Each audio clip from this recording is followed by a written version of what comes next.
नमस्ते दोस्तों, स्वागत है आपका मेरे चैनल पर। आज हम बात करने वाले हैं साइकोलॉजी के 50 ऐसे इंटरेस्टिंग फैक्ट्स के बारे में जो आपको सोचने पर मजबूर कर देंगे। यह ब्रह्मांड जितना विशाल है, उससे कहीं ज्यादा रहस्यमय है हमारा मानव मस्तिष्क, हमारा बिहेवियर, हमारी फीलिंग्स, हमारे थॉट्स। ये सब इतना कॉम्प्लिकेटेड है कि साइंटिस्ट आज भी इसे पूरी तरह से समझ नहीं पाए हैं। लेकिन चिंता मत करिए, आज हम इस रहस्यमयी दुनिया में एक इंटरेस्टिंग सफर पर निकलेंगे। हम जानेंगे कि इंसानी दिमाग कैसे काम करता है, हम क्यों कुछ खास तरीके से सोचते हैं और हमारे डिसीजंस के पीछे कौन से साइकोलॉजिकल कारण होते हैं। तो तैयार हैं आप इस अद्भुत यात्रा के लिए? 50 फैक्ट्स, 50 एक्साइटिंग जानकारियां जो आपको इंसानी व्यवहार को एक नए नजरिए से देखने पर मजबूर कर देंगे। तो चलिए शुरू करते हैं। क्या आपने नोटिस किया है कि जो चीजें हम बार बार देखते हैं उनसे हमें लगाव होने लगता है? यह है मियर एक्सपोजर प्रभाव। जब हमारे विचार और हमारे कर्म एक दूसरे से मेल नहीं खाते, तो हमें बेचैनी महसूस होती है। इसे कहते हैं संज्ञानात्मक विसंगति। हम ऐसी जानकारी पर ज्यादा ध्यान देते हैं जो हमारी पहले से बनी हुई धारणाओं की पुष्टि करती है। इसे कहते हैं पुष्टि पूर्वाग्रह। चैप्टर 4 हेलो प्रभाव। अगर किसी व्यक्ति में हमें एक अच्छी बात दिखाई देती है तो हम मान लेते हैं कि उसमें और भी कई अच्छाइयां होंगी। चैप्टर 5 प्रेटफॉल प्रभाव। जब एक सक्सेसफुल व्यक्ति कोई गलती करता है तो वह हमें ज्यादा पसंद आने लगता है, क्योंकि वह भी हमारी तरह इंसान है। चैप्टर 6 स्पॉटलाइट प्रभाव। हमें अक्सर लगता है कि लोग हमें ज्यादा गौर से देख रहे हैं, जबकि ऐसा होता नहीं है। यह है स्पॉटलाइट प्रभाव। चैप्टर 7 इन ग्रुप पूर्वाग्रह। हम स्वाभाविक रूप से उन लोगों को ज्यादा पसंद करते हैं जो हमारे ग्रुप से जुड़े होते हैं, चाहे वह ग्रुप हो या कोई और ग्रुप। चैप्टर 8 बैडर-माइनहोफ घटना। जब हम किसी चीज को पहली बार देखते हैं तो उसके बाद हमें वह बार बार दिखाई देती है। यह है बैडर-माइनहोफ घटना। चैप्टर 9 डनिंग-क्रूगर प्रभाव। जिन लोगों को किसी विषय का कम ज्ञान होता है, वे अक्सर अपने आप को विशेषज्ञ मान लेते हैं। चैप्टर 10 सीखी हुई असहायता। बार बार असफल होने पर लोग कोशिश करना ही छोड़ देते हैं, चाहे उनके पास सफल होने का मौका हो। चैप्टर 11 सामाजिक प्रमाण। जब हम नहीं जानते कि क्या करना है तो हम दूसरों के व्यवहार का अनुसरण करते हैं। चैप्टर 12 एंकरिंग प्रभाव। पहली जानकारी हमारे डिसीजंस पर बहुत ज्यादा प्रभाव डालती है। इसे कहते हैं एंकरिंग प्रभाव। चैप्टर 13 दर्शक प्रभाव। ज्यादा लोगों की मौजूदगी में किसी व्यक्ति द्वारा मदद करने की संभावना कम हो जाती है। चैप्टर 14 जिगर्निक प्रभाव। हमें अधूरे काम याद रहते हैं, पूरे काम नहीं। यह है जिगर्निक प्रभाव। चैप्टर 15 पिग्मेलियन प्रभाव। जब शिक्षक या नेता को हमसे उम्मीदें होती हैं तो हमारा प्रदर्शन बेहतर होता है। दूसरों की भावनाएं हमें भी प्रभावित करती हैं। खुशी और चिंता दोनों ही संक्रामक हैं। बड़ी से बड़ी खुशी या गम के बाद भी हम जल्द ही अपनी नॉर्मल मानसिक स्थिति में वापस आ जाते हैं। नुकसान से बचने के लिए हम ज्यादा रिस्क लेते हैं, लाभ कमाने के मुकाबले। Chapter 19 just world hypothesis. हमें लगता है कि दुनिया न्यायपूर्ण है, भले ही ऐसा न हो, इसलिए हम अन्याय को सही ठहराने की कोशिश करते हैं। चैप्टर 20 कथित निश्चितता प्रभाव। जब हमें लगता है कि कोई रिजल्ट निश्चित है तो हम रिस्क नहीं लेते, भले ही यह सिर्फ एक भ्रम हो। चैप्टर 21 भ्रमित सत्य प्रभाव। किसी बात को बार बार दोहराने से लोग उसे सच मानने लगते हैं, चाहे वह सच हो या न हो। हम उन बातों को ज्यादा याद रखते हैं जो हमारे मूड से मेल खाती हैं।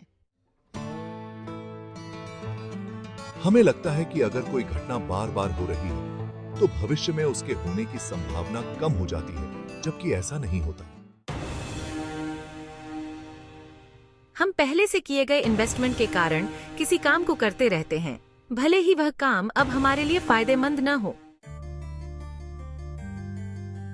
चैप्टर 25 आई के ये प्रभाव। जिन चीजों को बनाने में हमारी थोड़ी भी मेहनत लगी होती है उन्हें हम ज्यादा कीमती समझते हैं। चैप्टर 26 अति आत्मविश्वास प्रभाव। हमें अपने फैसलों पर ज्यादा भरोसा होता है, चाहे वे फैसले सही हों या गलत। चैप्टर 27 समय की धारणा और भावना। जब हम खुश होते हैं तो समय जल्दी बीतता है और जब हम दुखी होते हैं तो समय धीरे चलता है। सिर्फ इसलिए कि कोई चीज हमारी है, हम उसे ज्यादा कीमती समझते हैं। हम अपनी सफलता का श्रेय खुद को देते हैं और अपनी असफलता का दोष दूसरों पर डालते हैं।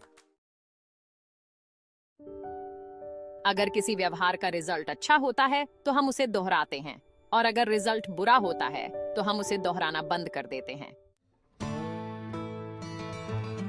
चैप्टर 31 पारस्परिकता सिद्धांत। जब कोई हमारे साथ अच्छा व्यवहार करता है तो हम भी उसके साथ अच्छा व्यवहार करते हैं।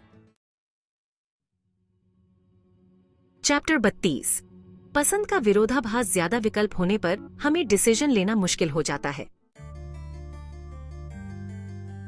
चैप्टर 30 पीक एंड नियम। हम किसी भी एक्सपीरियंस को उसके सबसे खास पल और उसके अंत के आधार पर याद रखते हैं। हमें लगता है कि सामान्य व्यक्तित्व के वर्णन हमारे लिए खास तौर पर लिखे गए हैं। जब हमें लगता है कि हमारी स्वतंत्रता छीनी जा रही है तो हम विरोध करते हैं। जो चीजें दुर्लभ होती हैं उन्हें हम ज्यादा चाहते हैं। चैप्टर 37 स्लीपर प्रभाव। समय के साथ हमें जानकारी तो याद रहती है, लेकिन उसका सोर्स याद नहीं रहता। चैप्टर 38 एंडोमेंट प्रभाव। जब कोई चीज हमारी होती है तो हम उसे बेचने के लिए ज्यादा पैसे मांगते हैं। चैप्टर 39 उत्तेजना का गलत अर्थ। कभी कभी हम अपनी शारीरिक उत्तेजना का गलत अर्थ निकाल लेते हैं और गलत भावनाओं का अनुभव करते हैं। हमें लगता है कि ज्यादातर लोग हमारी तरह सोचते हैं, जबकि ऐसा नहीं होता। हमारे अचेतन मन में भी पूर्वाग्रह होते हैं जो हमारे व्यवहार को प्रभावित करते हैं। किसी चीज की हमारी धारणा उसकी तुलना किसी दूसरी चीज से करने पर बदल जाती है। चैप्टर 43 हमारे दिमाग में सोचने के दो तरीके होते हैं, एक तेज और सहज और दूसरा धीमा और तार्किक। चैप्टर 44 किसी चीज को पाने के लिए हम जितना भुगतान करने को तैयार होते हैं उससे ज्यादा पैसे हम उसे बेचने के लिए मांगते हैं। चैप्टर 45 समूह में काम करते समय व्यक्तिगत रूप से काम करने की तुलना में हम कम मेहनत करते हैं। चैप्टर 46 अगर कोई व्यक्ति हमारी छोटी सी प्रार्थना स्वीकार कर लेता है तो वह हमारी बड़ी प्रार्थना स्वीकार करने की संभावना भी ज्यादा होती है। चैप्टर 47 एक उत्तेजना हमारी प्रतिक्रिया को दूसरी उत्तेजना के प्रति प्रभावित कर सकती है बिना हमें पता चले। किसी जानकारी को किस तरह से प्रस्तुत किया जाता है, यह हमारे डिसीजंस को प्रभावित करता है। जब हम दूसरों के व्यवहार का मूल्यांकन करते हैं तो हम परिस्थितियों को नजरअंदाज कर देते हैं और उनके व्यक्तित्व पर ज्यादा ध्यान देते हैं। अगर हमें लगता है कि हमें कोई इलाज मिल रहा है तो हमें वाकई आराम मिल सकता है, भले ही वह इलाज नकली हो। तो दोस्तों, ये थे साइकोलॉजी के 50 इंटरेस्टिंग फैक्ट्स। मुझे उम्मीद है कि आपको यह वीडियो पसंद आया होगा। अगर आपको यह वीडियो ज्ञानवर्धक लगा तो इसे लाइक करें, शेयर करें और मेरे चैनल को सब्सक्राइब करना न भूलें। मनोविज्ञान एक विशाल और अद्भुत विषय है और इसके बारे में जानने के लिए अभी बहुत कुछ बाकी है। मैं आशा करता हूं कि आप इस विषय में अपनी रुचि बनाए रखेंगे और खुद भी इस बारे में और पढ़ेंगे। अगली बार फिर मिलेंगे एक नए विषय और नई जानकारी के साथ। तब तक के लिए